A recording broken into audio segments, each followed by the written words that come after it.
Champ, you still there? Yes, Bobby, I'm here. Just pacing. Good. Harrison should have been there by now. I'm excited to finally work with him. What do you mean? You starred with him in K-19, The Widowmaker. I have no recollection of that film. It's okay. No one else remembers it either.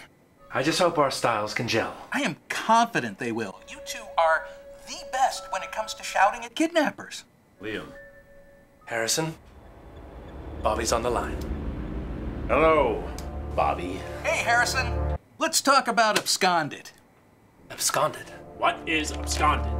It's the script. You guys already signed on to do it. That's the name of it? Yes. You haven't read it yet? I skimmed through it. Can you confirm there are scenes where I speak into a cell phone? Of course there are. In the scene where my wife is murdered. Is that still in there? Yes. Good. I was hoping you guys would at least be familiar with the script at this point. I've been a little busy with a thing called Star Wars Episode 7. Have you heard of it? I was in episode 1. I'm gonna pretend I didn't hear that. But with Absconded, we'll see both of you back in the kind of roles audiences really love to see you guys in.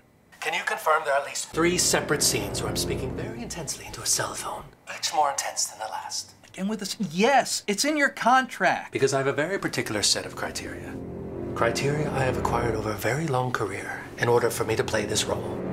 On page continued, when my nephew gets taken from the junior high school, it's confusing. What is he, kidnapped? Of course, it's called Absconded, for Christ's sake. We're just making sure.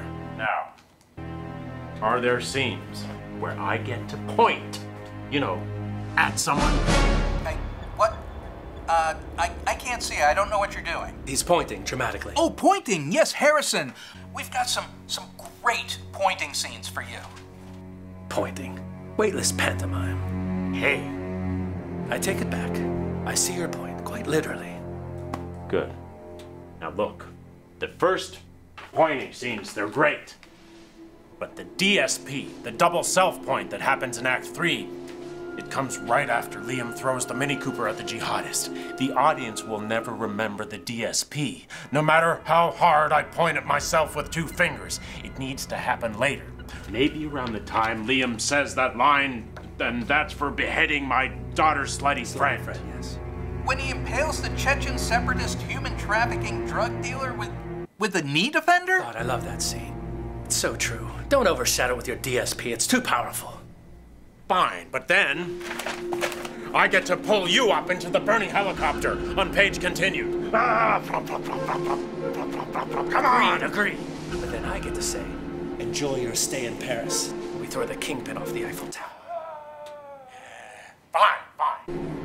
Take it down a notch. BT dubs.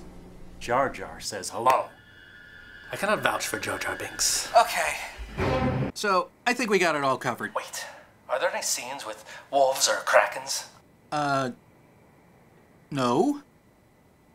We could fit in some krakens if you want. No. Well, only if it makes sense within the confines of the film. We can make it work. Get off my phone. Are you talking to me? Bobby, remember, your parents' death was not your fault. My parents are alive. They're in Fort Myers. It was your father's. Are you telling me I murdered my wife, that I killed her? How dare you? It was a man with one arm. One-armed man. You guys just repeating lines of dialogue from your old movies at this point? That would be crazy. Remember, we're actors, not mental patients.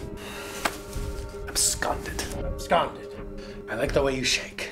I learned it from Billy D. Williams. He's my African-American friend. Dare you? It was a man with one arm. One-armed man. So what are you doing after this? I don't know. Probably struggling with a prop. Are you still dating Ally McBeal? I married her. And then I found out her name's not Ally McBeal. It's